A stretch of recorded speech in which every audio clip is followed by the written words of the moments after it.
இயேசு கிறிஸ்து நாமத்தில் இந்த காலை வேளையில் உங்கள் அனைவரையும் நான் வாழ்த்துக்கிறேன். இன்றைக்கி கர்த்தர் நம்மளோட பேச போகிற ஒரு தலைப்பு, கலங்காதே நீ செழிப்பாய். பரிசுத்த வேதாகமத்தில் ஒரு வசனத்தை வாசிக்கலாம். சங்கீதங்களின் புஸ்தகம் 92:12 வசனம். நீதிமான் பனையைப் போல் செழித்து லீபனோனில் உள்ள கேதுருவைப் போல் வளருவான். ஒரு மனுஷனுக்கு தேவையான எல்லாவற்றையும் இந்த உலகத்தில் படைத்தார்.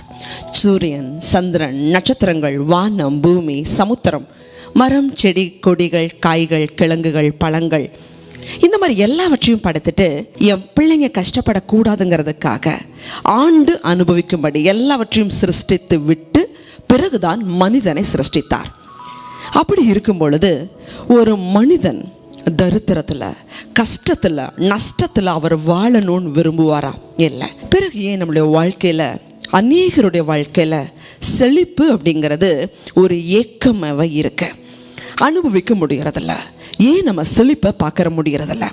பரிசுத்த வேதாகமத்தில் நம்ம வாசித்தோம், நீதிமான் பனையை போல் செழித்த.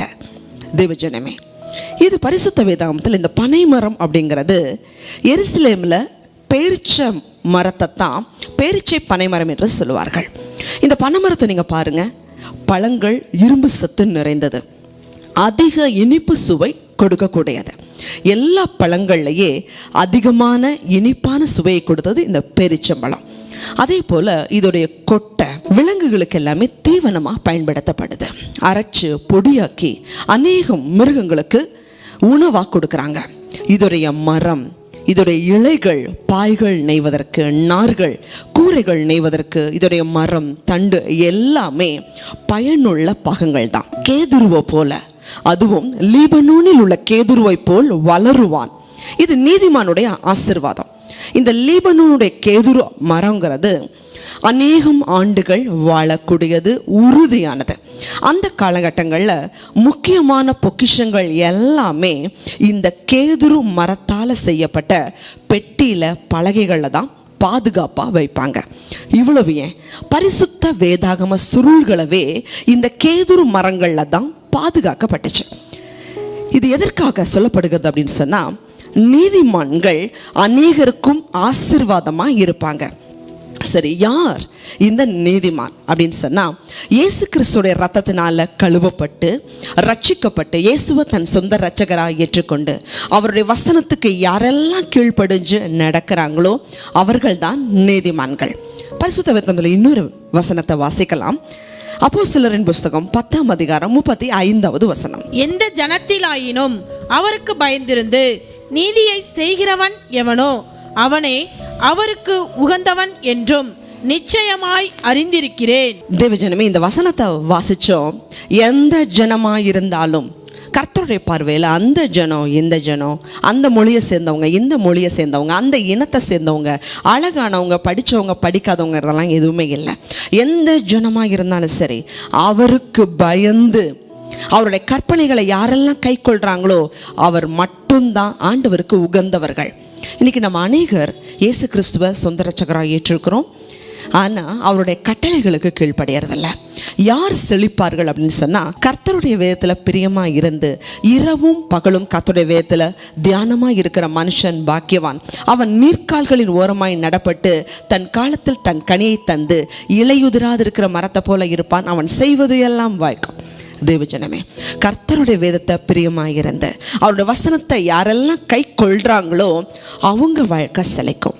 ரெண்டாவது, நீதிமான்கள் அப்படின்னு சொன்னால் நீதிகளை செய்யணும்.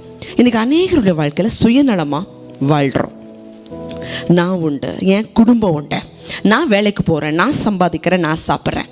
இந்த மாதிரி ஒரு மனிதனை தேவன் ஆசீர்வதிக்க முடியுமா அப்படின்னு சொன்னால் இல்லை. கனி கொடுக்கிற மரத்துக்கு தான் தண்ணீரும் உரமும் போடப்படும்.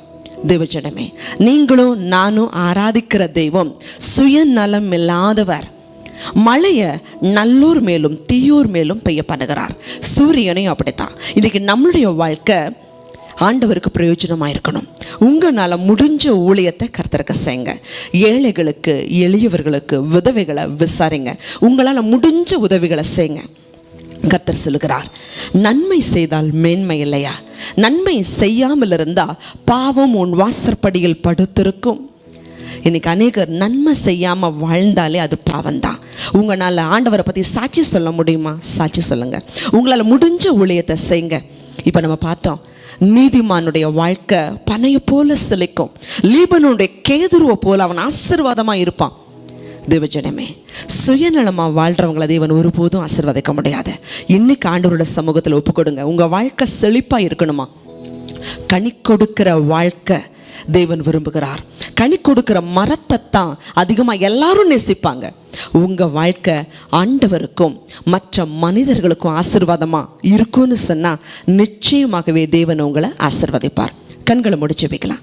எங்களை அதிகமாக நேசிக்கிற எங்கள் அன்புள்ள ஆண்டவரே, இன்னைக்கு ஒவ்வொருத்தருடைய வாழ்க்கையிலையும் செழிப்பு அப்படிங்கிறது அநேகர் விரும்புகிறாங்க. நான் ஆசீர்வாதமாக இருக்கணும், நான் பாக்கியமாக இருக்கணும்னு சொல்லி ஆசைப்படுறாங்க. ஆனால் முடியறதில்ல.